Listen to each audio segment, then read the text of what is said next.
nuestra Martina de los Andes.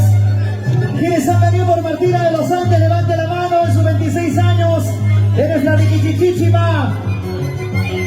E increíblemente ellos son los engreídos de Martina de los Andes, los haces de Guayucachi. ¿Dónde está la mamita de Tarma? ¿Dónde están los tarmeños, huancavelicanos, ayacuchanos, huancaínos, el Tambo, Zapayanga, Chilca, Concepción, los montacanastas y los rajatablas? ¿Dónde están los rajatablas? Jauja, primera capital del Perú, y su imponente laguna de Paca, tierra linda, Jauja, la tierra de los sausas, ¿no? Claro que sí. Ahí está la mamita jaujina. Ahí está la manchaza, la gente de Jauja. ¿Cómo dice que los jaujinos no ven? Ahí está. Ya viene su tunantada. Ya viene la tunantada para los jaujinos. La gente de Paca. Ajá. Salud, salud, Chabelita. ¡Salud, Chabelita! Feliz día. ¡Feliz día, mamita hermosa! Y así tocan, con amor y sentimiento, tus haces, los haces de Guayucachi.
Salud, salud, Chilita. Vamos para Paca.